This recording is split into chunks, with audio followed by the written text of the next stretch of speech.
Seguimos entonces con, eh, seguimos con lo que estamos haciendo, estos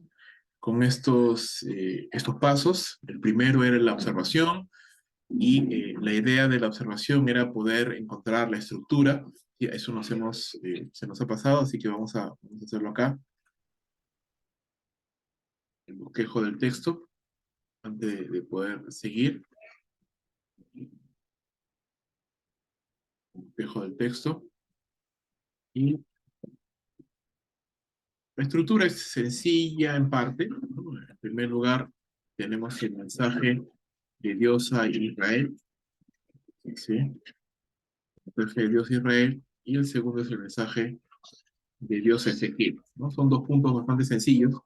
El tema es en los subpuntos, ¿no? Ahí es donde hay un poco más de complejidad, tal vez un poco, cuando queremos identificar estas cosas. En primer lugar, pongámoslo así, una atalaya digno, pero un pueblo indigno, ¿no? Entonces vamos a poner acá. Atalaya digno, pero un pueblo indigno. ¿Sí? Un atalaya digno, pero un pueblo indigno. Ahora, incluso podríamos poner un primer subpunto a modo de cabecera de todo esto, porque todo esto, ¿por qué se origina?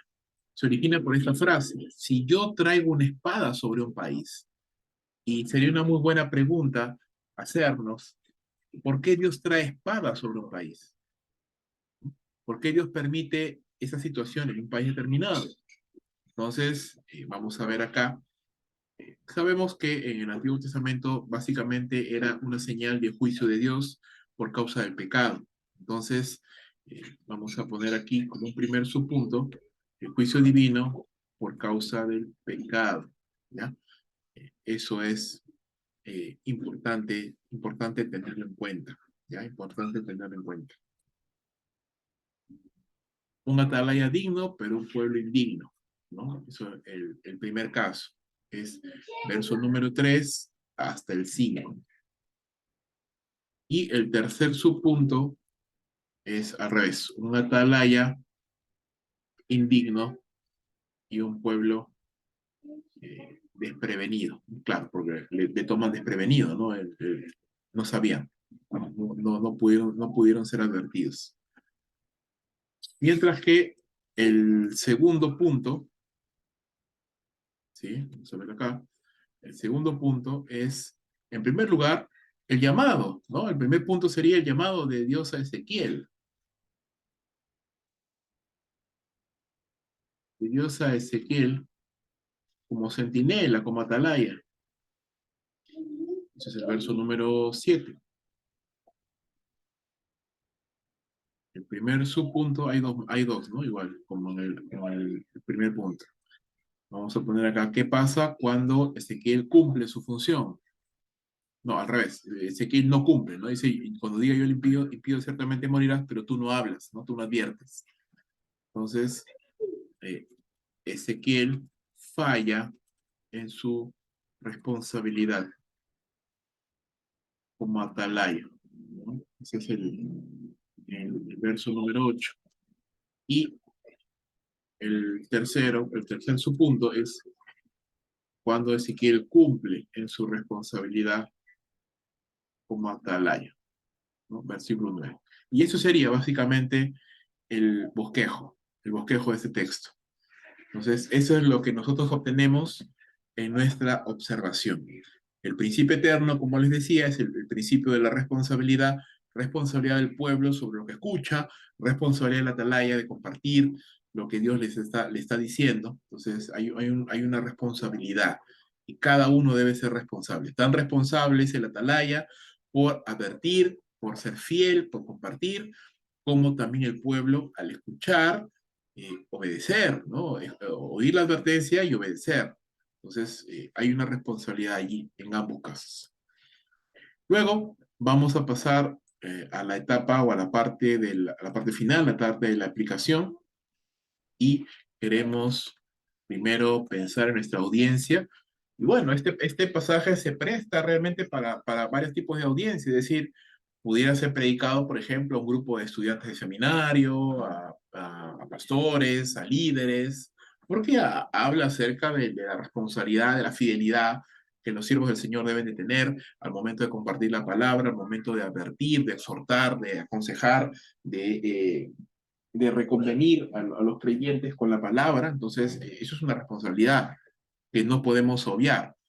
Y también hay un contexto en el cual podemos obviamente predicarlo a toda la iglesia, porque hay un principio de responsabilidad al pueblo de Dios. ¿Sí? Entonces puede ser predicado de muchas maneras. Vamos a ponerlo como audiencia a nuestra congregación local. ¿Sí? Nuestra congregación local, entre la cual tenemos pues líderes, hermanos, ¿no? Y también inconversos, a los cuales también este pasaje se puede dirigir tranquilamente, porque acá hay una advertencia, ¿no? Al impío que se le advierte y no presta oído a la advertencia, ¿qué va a pasar? El impío va a morir, el impío va a ser juzgado, ¿no? Porque se le advirtió, se le dijo, pero no le prestó atención. Entonces también también se aplica claramente al impío, al incrédulo que escuchando la advertencia de la palabra de Dios, pues no le hace caso, ¿no? Ahora, ¿cuáles son mis propósitos? Como ya tengo mi audiencia, ya tengo mi audiencia definida, entonces yo quiero tener claro qué cosa quiero conseguir con, con este sermón. Entonces, mis propósitos normalmente van de la mano con lo que estoy aprendiendo aquí. Entonces, eh, quiero desafiar a los líderes, a mis líderes, a ser fieles, ¿sí? A ser fieles, eh, comunicando y obedeciendo también, por supuesto, la palabra de Dios. Es decir, que sean fieles centinelas, fieles atalayas, ¿no? Y para eso yo tengo ya que hacer esta interpretación o esta aplicación de cómo el centinela, la labor de centinela, se puede trasladar de los tiempos bíblicos a los tiempos de ahora. ¿Quién sería un atalaya? No solamente sería un atalaya el pastor, también un maestro de la Biblia, también un líder que está encargado de cuidar de un ministerio, de una célula. Es un atalaya en cierto sentido porque tiene que estar velando por un grupo de personas, tiene que estar enseñándoles, tiene que estar reconviniéndoles, exhortándoles, animándoles. Entonces, en ese sentido también es un atalaya. Y tiene una responsabilidad, ser fiel comunicador de lo que Dios le ha dado, le ha permitido aprender, le ha compartido. Y obviamente también eso compartirlo al pueblo. Entonces, uno de mis propósitos es desafiar a mis líderes a ser fieles comunicando y obedeciendo. ¿No? Yo quiero comunicar, quiero vivir para que no haya ninguna forma o de ninguna manera el pueblo diga, no, no, yo no te hice caso porque tú eras así, tú eras así. Entonces, que no haya nada que impida que el mensaje pueda ser comunicado sin ningún problema. Entonces, ese es un primer propósito que yo quiero tener. El segundo propósito que yo quisiera tener, de repente ya está dirigido a la congregación, ¿no? Quiero desafiar a mi congregación, ¿verdad? A que, asuman su responsabilidad al oír la palabra de Dios. Claro, como yo les decía, no solamente es eh, que el maestro de la Biblia, que el líder de célula, que el pastor, que el líder le exhorte con la palabra o le hable con la palabra, si no es ahora qué hago yo con lo que he recibido, como pueblo, ¿no? Como oveja. Yo recibo la exhortación, yo recibo el ánimo, o yo recibo la palabra de corrección, o yo recibo la palabra en una prédica, y yo no puedo decir solamente, ah, ya sé, no, hay una responsabilidad. ¿Qué hago yo ahora con esa responsabilidad? Porque se me advierte, se me dice, pero si yo no hago nada, entonces es como el pueblo de Israel, que escucha la advertencia de la atalaya, pero no hace nada. Entonces, al final el juicio igual va a llegar, pero yo ya no puedo decir, no, el atalaya no me avisó. Sí, sí me avisó, pero yo no quise hacer nada. Entonces ahí también hay un principio de responsabilidad. Entonces también quiero desafiar a la congregación a que asuman su responsabilidad al oír la palabra de Dios, que es simplemente obedecerla, ¿verdad? Entonces eso es fundamental. Y también quiero eh, desafiar a los visitantes, ¿no? A los visitantes, a los inconversos obviamente, con la urgencia a creer y obedecer la palabra de Dios. Claro, porque, ¿no? amigo, amiga, tú me estás escuchando en este momento me estás escuchando la advertencia del Evangelio, estás escuchando la palabra de Dios, sabes ahora que hay un peligro que se llama el infierno, que tú vas a ir al infierno por tu pecado. Entonces no puedes ahora irte simplemente y decir, ya, no pasa nada, ¿no? Ya va a ser tu responsabilidad, pero yo te animo, ¿no? Te desafío a que tomes una decisión por Cristo, hoy entregues tu corazón al Señor. Entonces también es un propósito interesante, importante que yo quiero conseguir al desafiar a las personas inconversas a que presten oído, no desechen la advertencia, ¿verdad? No desechen la advertencia. Y por último, quiero que todos, quiero que todos, tanto líderes, iglesia, todos, que todos entendamos la urgencia, la importancia y la relevancia de la advertencia bíblica, ¿no? Hoy día justo estaba estudiando el libro del Evangelio de Marcos, ¿no? Y Jesús dice, ¿no? A los que a ustedes les digo, a sus discípulos, velad, ¿no? Porque no saben a qué hora el Hijo del Hombre va a venir. Y después Jesús dice, y a lo que ustedes, y lo que a ustedes les digo, a todos se los digo, dice. O sea, nosotros también incluidos. Velad, ¿no? Tengan cuidado. Entonces, hay una advertencia, hay una urgencia. A veces, de repente cometemos el error de ir a la iglesia y no tener clara cuál es la urgencia del mensaje de la palabra. Es decir, lo tomamos con calma, ¿no? Es decir, no nos vamos a poner fanáticos, ¿no? Lo escucho, está bien, lo proceso, bonito, bueno, algún día lo haré, sí, seguro más adelante, y lo tomo así, ¿verdad? Sin urgencia. O a veces yo mismo lo predico así, lo predico y lo hago notar como algo que no es urgente. Es decir, lo predico un poco con miedo tal vez, o no queriendo ofender, o no queriendo incomodar a nadie, o simplemente sin, sin esa, sin transmitir esa importancia, esa urgencia, ¿no? De que tenía Pablo, ¿no? Pablo decía, hoy es el día de la salvación, hoy es el día en que tú puedes cambiar tu destino eterno. Entonces, es una doble advertencia, ¿no? Todos entendamos la urgencia, la importancia y la relevancia de la advertencia bíblica en estos tiempos difíciles. Y creo que con eso es más que suficiente. No es muy bueno una recomendación, no es muy bueno tener realmente más de 4 propósitos porque sería abarcar demasiado y no puedes abarcar tanto en un solo sermón. Entonces, 2, 3, 4 propósitos está bien. Más que eso es demasiado ya.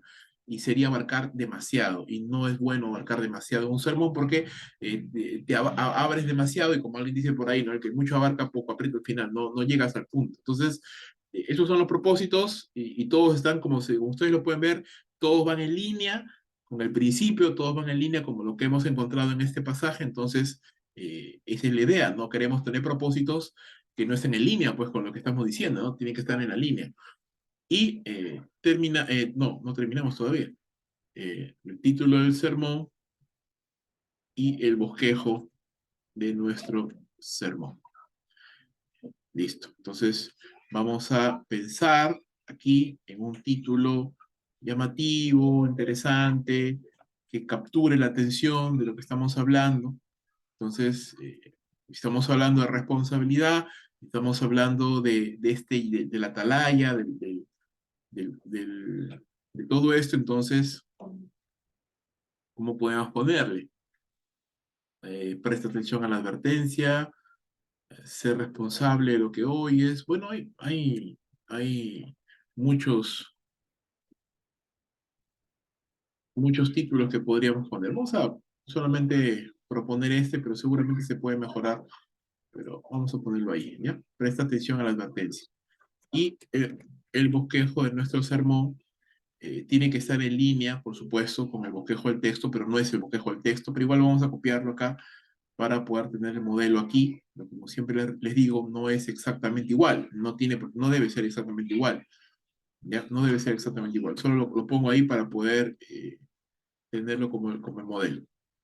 Tengo la introducción, ¿sí? Acá en la introducción debo tener una pequeña historia, una anécdota, algo que llame la atención, capture la atención de mi audiencia y que traiga sus mentes de donde sea que están pensando hasta el tema que vamos a hablar, que se puedan centrar, que puedan ahí estar atentos a lo que vamos a decir, y eso siempre es un desafío, ¿no? Pero también es importante. Entonces, una buena introducción. Luego podemos ya entrar como en este caso, este sermón tiene 2 puntos nada más, ¿no? Porque el texto tiene 2 puntos. Listo. Entonces, recuerda que el primer punto era el mensaje de Dios a Israel. ¿Y cuál era la idea de este? Porque cada subpunto tiene su propio punto central o idea central. Entonces, si pudiéramos escarbar aún más a detalle, ¿cuál es la idea central del primer punto? La idea central del primer punto, ya no de todo, sino solo del primer punto, es la responsabilidad que el pueblo de Dios debe de tener, ¿no? Frente a las palabras, frente a las advertencias. Entonces, pongámoslo así, pongámoslo así.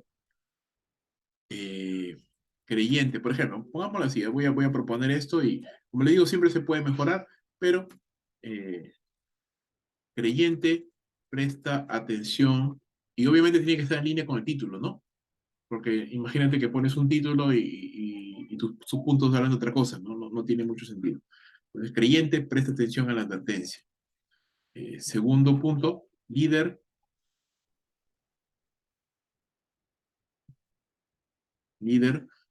también puede ser igual, presta atención a la advertencia. ¿No? También puede ser igual, no hay problema. Presta atención a la advertencia. Y el cuarto son las aplicaciones para la vida o la parte final ya, cuando yo voy a cerrar mi sermón, ¿no? Y esa es una parte muy importante. Quiero cerrar con este llamado, quiero cerrar animando, motivando. Entonces, siempre les había dicho que las aplicaciones para la vida van en línea con los propósitos. Son los propósitos, pero escritos de una manera positiva ahora, ¿no? Como un llamado. Entonces, vamos a colocarlos nuevamente acá y voy a hacer así. ¿Cuál es mi primera aplicación? Eh, Líder, sé fiel, comunicando y obedeciendo la palabra de Dios, ¿verdad?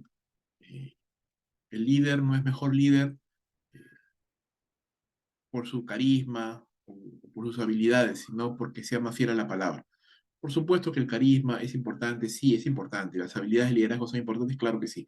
Y ayuda un montón, sí. Pero si yo tengo todo el carisma del mundo y tengo todas las habilidades emocionales del mundo, pero si no soy fiel a la palabra de Dios o no la vivo como debe de ser, entonces no, mi liderazgo va a ser perjudicado. El segundo punto, eh, Iglesia de Dios, escucha la advertencia de la palabra de Dios, ¿no? No tomes en poco lo que cada domingo se te predica, lo que cada miércoles se te predica. No tomes en poco lo que cada célula se te predica, ¿no? No lo tomes en poco, que no entre por una oreja y salga por la otra, ¿no? Porque al final tal vez Dios me está advirtiendo y yo me puse a pensar en eso, ¿no? Tal vez cuántas veces Dios nos ha advertido por medio de su palabra y no le hemos prestado atención. Y después hemos caído en situaciones que hubiéramos evitado si hubiéramos prestado atención a la palabra. Entonces, eso es importante también.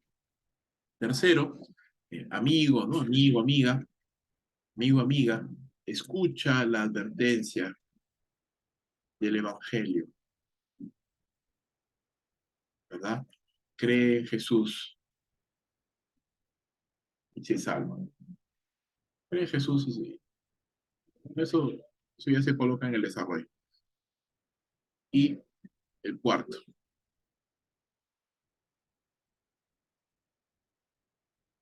los tiempos son duros, prestemos oído a la palabra de Dios, ¿no?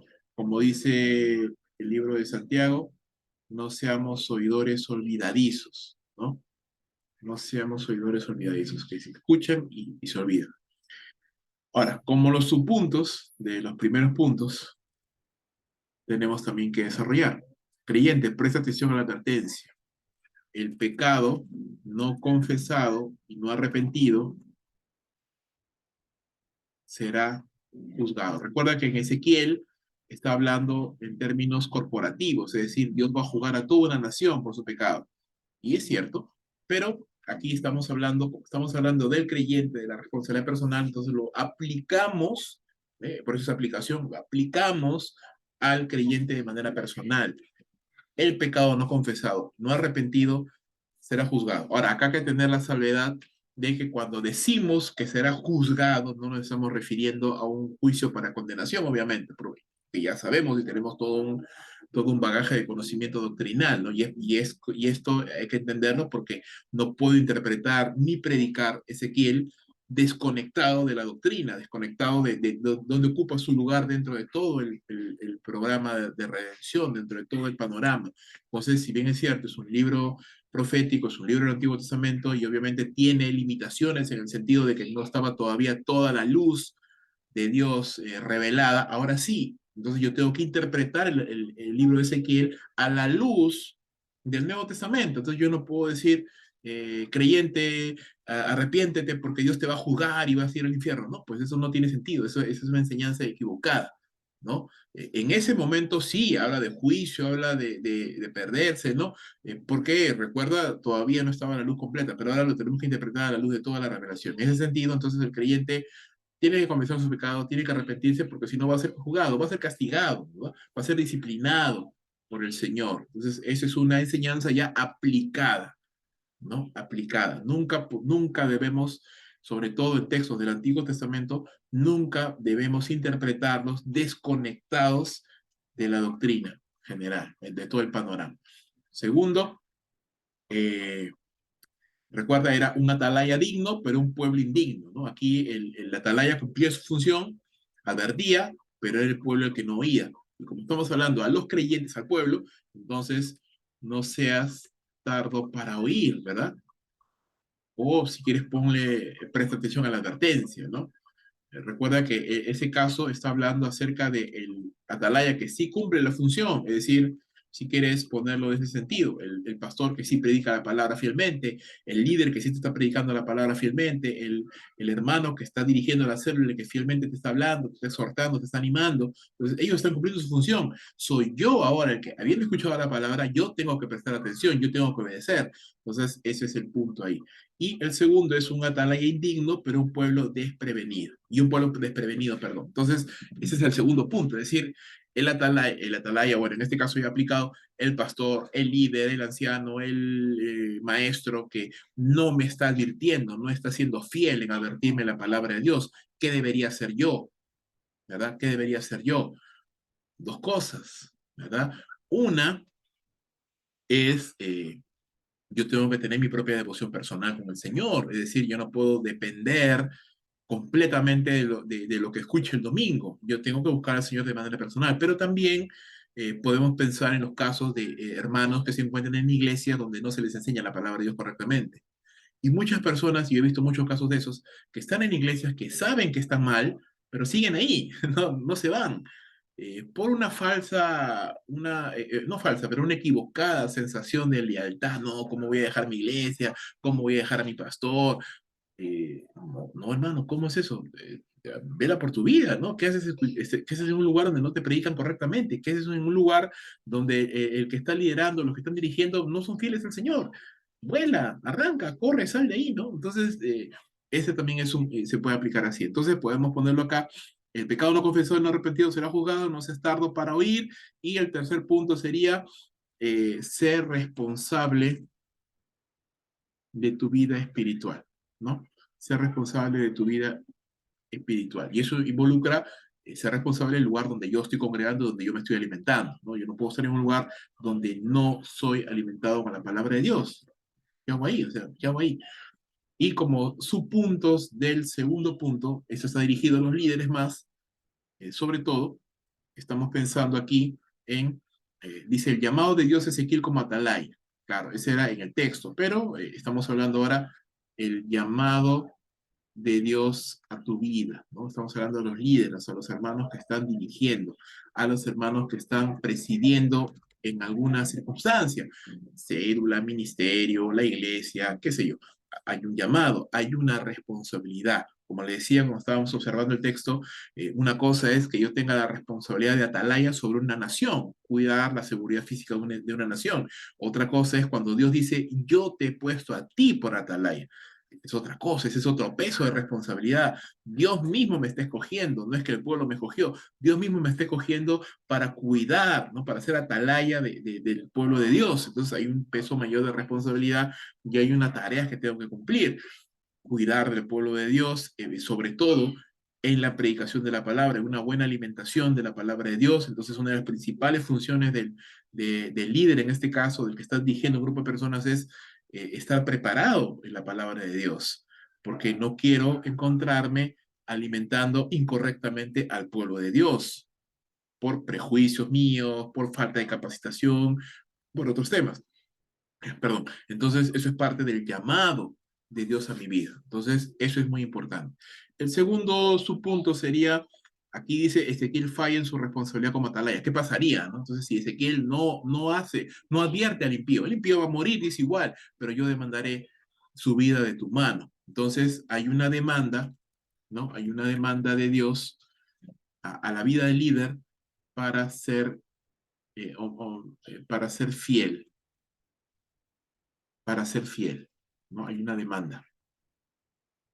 Y el último subpunto sería, dice Ezequiel cumple en su responsabilidad como atalaya. ¿Qué pasa? Vamos a, no me acuerdo bien. Dice, cuando yo diga al impío, impío ciertamente morirá. Si tú no hablas para advertir al impío de su camino, él que morirá por su iniquidad, pero yo demandaré la sangre de tu mano. Pero si tú adviertes para que se aparte de su camino y él no se aparte de su camino, morirá por su iniquidad, pero tú habrás librado tu vida. ¿Ya? Entonces, aquí hay una, hay un límite en la responsabilidad de líder, ¿no? Hay un límite en nuestra responsabilidad, podemos ponerlo así. ¿En qué sentido? En el sentido de que yo no puedo decidir, o yo no puedo escoger, o yo no puedo vivir la vida de otra persona. Yo tengo que advertir, sí. Tengo que aconsejar, sí. Tengo que exhortar, sí. Tengo que orar, sí. Tengo que hacer lo que esté en mis manos, sí. Pero yo no puedo tomar la decisión por esa persona. Si al final esa persona, a pesar de que yo le advierto, le hablo, le digo, le exhorto, y mi responsabilidad como, en este caso, en este punto, como líder, es hacer todo lo que esté en mis manos para advertir, eh, yo ya cumplí con mi responsabilidad. Si la otra persona, a pesar de la advertencia, de la exhortación y de todo, toma una decisión contraria, entonces ya eso está fuera de mis manos, esa ya es su responsabilidad, yo ya no puedo hacer nada, ¿no? Entonces, eso también es importante aquí. Entonces, y eso sería básicamente el bosquejo de nuestro sermón, una introducción, creyente, presta atención a la advertencia, dirigido a toda a la congregación, líder, presta atención a la advertencia, dirigido a los que están presidiendo, están liderando algo, a un ministerio, y las aplicaciones para la vida. Entonces, ¿cuál es uno de los principales problemas que podemos encontrar a veces cuando predicamos? Uno, como les decía antes, es que no podamos entender bien de qué se trata el texto. Es decir, no podemos encontrar bien la idea central. Y eso pasa, uno, porque no hemos leído lo suficiente. O sea, no hemos leído y observado y releído lo suficiente. Entonces todavía no lo entendemos. Dos, que nuestra predicación no se nota estructurada, sino que simplemente es como que estoy leyendo el texto y lo leo, ¿no? Lo leo, lo explico, lo leo, lo explico, pero no hay una estructura, no se siente una estructura, no se siente orgánico, no se siente que estoy yendo de un punto A a un punto B. Entonces, y eso sucede porque igual no he pasado el suficiente tiempo para encontrar la estructura del texto. Entonces, todo texto tiene una estructura, hermano. A veces, como en este caso, por ejemplo, tiene solo 2 puntos. A veces tiene 3, a veces tiene 4, dependiendo también de la extensión. Y nunca es bueno tomar un texto tan extenso tampoco. Luego vamos a ver cómo hacemos para casos muy extensos. Por ejemplo, Dios mediante la próxima semana vamos a ver un texto muy extenso, que es, por ejemplo, la vida de Sansón, capítulo de Jueces 13, 14, 15 y 16. ¿Cómo hacemos para predicar eso? Vamos a ver, ¿no? Hay algunas técnicas que se pueden utilizar para poder predicar textos largos, pero siempre hay que encontrar el bosquejo para que se pueda sentir orgánico, estructurado, ¿ya? Otro error que podemos encontrar es no hacer una adecuada aplicación, es decir, que mi predicación sabe más a una explicación del texto, nada más, pero no se siente desconectada de mi vida, es decir, me paro al frente y te explico. No es como que yo me paro al frente y digo, mira, esto es lo que le dijo a Dios a Ezequiel y esto es lo que sucedió con Ezequiel. Y ya, yo escucho y digo, ya está bien. Sí, es verdad, es lo que está ahí, pero ¿y yo qué hago? ¿No? Yo no soy Ezequiel. ¿Qué hago con esto? Entonces está un poquito desconectada de la audiencia y eso es porque no se ha hecho una correcta aplicación del texto. ¿Ya? Entonces, eso es importante. Cuando ya entendemos lo que Dios le dijo a la audiencia, y ahora traslado todo esto a mi audiencia original y tengo mis objetivos. Eh, Otro también es cuando no tengo los objetivos claros, o si no tengo objetivos claros, entonces voy a disparar a todos lados. Voy a estar predicando de algo, pero voy a estar hablando de lo que en este caso viene a mi mente, ¿no? Y disparo para muchos lugares, pero son cosas que no están explícitas en el texto. Yo sé que quisiéramos decir muchas cosas, pero tenemos que ceñirnos a lo que el texto está diciendo. Y si Dios nos ha puesto en el corazón o Dios nos ha llamado a hablar de ese texto, es porque Dios sabe por qué lo está haciendo y no nos está llamando a hablar de otra cosa, de otro tema. Entonces tenemos que hacer énfasis en lo que Dios nos está diciendo. Y eso es lo bueno de la predicación expositiva, porque nos ayuda a hacer énfasis en lo que Dios hace énfasis en su palabra, no en lo que yo quiero hacer énfasis, sino en lo que Dios está haciendo énfasis en su palabra. Y igual, ¿no? Así como no se siente estructurada el sermón cuando no tengo un buen bosquejo de mi texto, tampoco se siente estructurado, orgánico, cuando no tengo un buen bosquejo ya del sermón, aplicado al sermón, ¿no? Entonces, eso también es importante. No interesa realmente el tener una PPT o no, eso es solamente una ayuda nada más, pero si mi bosquejo está, o si mi sermón está estructurado, está claro en sus propósitos, está clara la idea central de mi pasaje, puedo tener o no tener PPT, eso al final no importa, se va a entender igual. Y yo puedo tener PPT, puedo poner videos, puedo poner fotos, puedo poner muchas cosas, pero si no está estructurado mi pasaje, si no está masticado, digerido, aplicado correctamente, igualito nomás con PPT o sin PPT no se va a entender. No va a estar claro. Y se nota a mí mismo en mi predicación, porque al yo no tenerlo claro, mi predicación no va a ser fluida, porque yo mismo no lo entiendo, o sea, no lo he terminado de entender, no lo he terminado de masticar.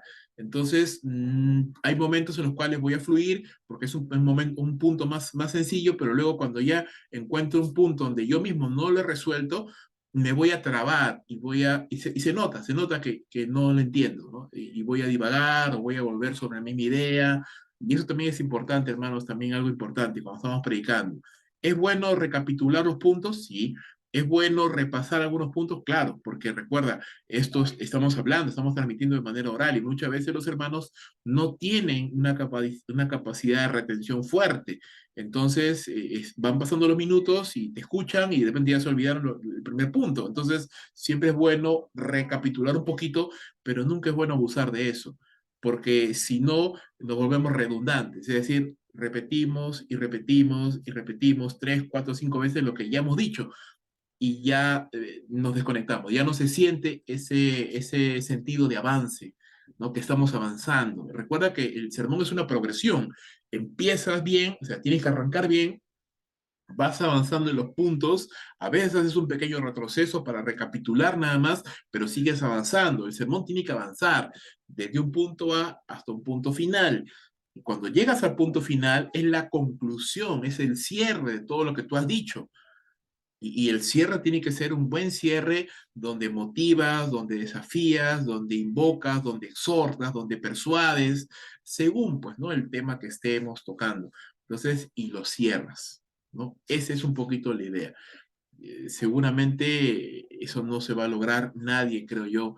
No somos Spurgeon, no somos esos grandes y geniales predicadores, pero la práctica, hermanos, puede ser hábil hasta el menos hábil de nosotros, ¿verdad?